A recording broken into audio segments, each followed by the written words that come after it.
Absolute Green Lantern number 2 is written by Al Ewing with art by Yanoi Lindsay and letters by Lucas Gattoni. The title of this issue is Episode 2, The Abin Sur. Sojourner Mullein walks through what's left of the doorway into the fractured remains of a once thriving diner. The only person left alive inside is Hal Jordan, one of her closest friends. Joe is crackling with a bright green flame, and Hal's arm is wrapped in cold darkness. Both of them hear voices whispering in the back of their minds. Joe's comes in the form of the same ghostly ring from last issue, telling her that she exists at the green level of light, and that she needs to be entirely without fear, that she must know herself to command the flame. But Hal hears something very different. He hears a darkness that's old and best left forgotten.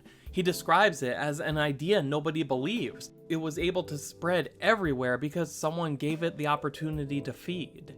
And slowly but surely, it's winning Hal over by telling him just what he wants to hear.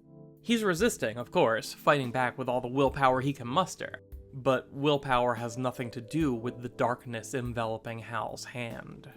For both of them, gaining these new powers feels like having a second set of instincts layered on top of their own. The black hand plaguing Hal wants to overwhelm the light as if to prove its own superiority. And the light bursting out of Joe seems to compel her to find that darkness wherever it may be. And once she does find him, Joe's fire erupts into an emerald blaze at the sight of the devastation caused to the diner and its patrons. This whole situation feels like a battle between cosmic forces, gods at war with each other using people as their proxy. But their long-standing friendship allows them to stay civil and in control, at least for now. The two of them are desperate to understand anything about what's happening to them, and the only clues they have are what happened on the day when Abin Sur made first contact with the people of Evergreen. He stood there, hovering just above the street in the middle of town, in full view of a mob of people that the local cops can barely hold back. The crowd isn't sure if they should be terrified or having a religious experience or both, and are waiting in a stunned silence for permission to either freak out or be at ease. Guy Gardner is the sheriff of Evergreen, and he tries his best to communicate peacefully with Abin Sur, who does seem to understand to some degree, though the translation isn't perfect, and Abin seems either unwilling or unable to explain his purpose for being there. Instead, he just does it.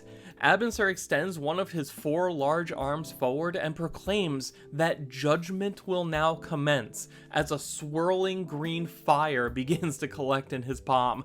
Of course this makes the cops freak out, but Guy still tries to defuse the situation. Guy tells Abin Sur to stop whatever it is he's doing, but all Abin will say is that judgment is already in progress, and that Guy Gardner does not currently exist in the spectrum of light, and that Guy should be entirely without fear. Joe pushes her way to the front of the crowd, and tells Guy that pointing guns is the worst way to handle a first contact situation, not to mention the fact that this is a 10-foot-tall alien with a spaceship and is likely so advanced that a few scared people with guns wouldn't be a threat to him. Guy lowers his gun and orders his deputies to do the same. He makes one final plea to Abin Sur, telling him that they don't understand what Abin wants. Guy reaches out in an attempt to understand. And then Abin Sur releases the energy that had been building up in his palm. It washes over Guy Gardner in a violent flash of light, and then Guy was gone. The crowd reacts exactly how you'd expect. The 2 deputies open fire, but Abin is protected by a shield of green light that materializes in the path of the bullets. One of those bullets bounces off of the shield and strikes a woman in the crowd. It's unclear if she died, but either way, she landed on the ground in a pool of her own blood. And then Abin Sur did something that I think is very important. He saw what happened to that woman, and then killed the deputy who fired that shot.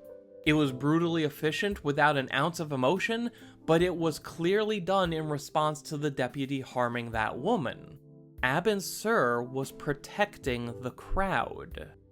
The other deputy kept firing, but hadn't harmed anyone, so Abin simply cut off the hand that was holding the gun. John and Joe try to stop the bleeding.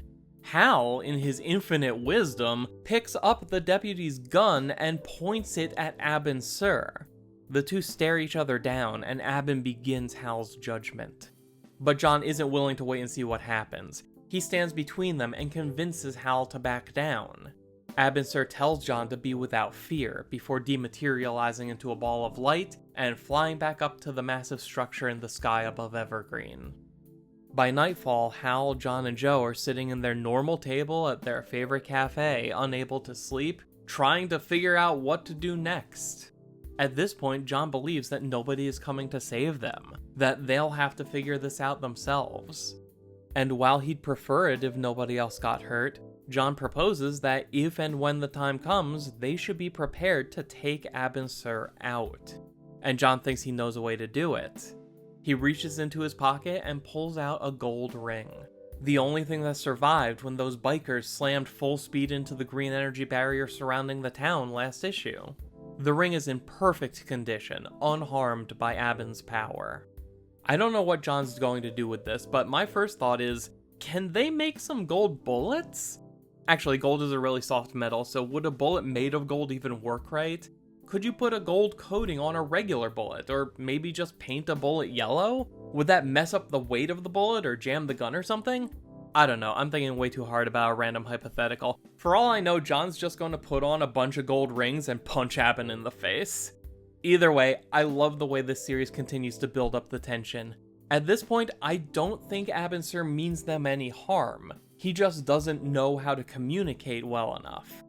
But even if Abin isn't a threat, the power he's using might be. Remember, the ghostly ring speaking to Joe this issue was also speaking to Hal last issue, which is why I still think their powers of darkness and light are directly connected. So that's Absolute Green Lantern number 2. Now I'm curious what you think.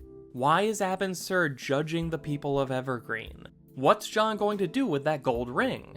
Can the power of friendship keep Hal and Joe from trying to rip each other apart?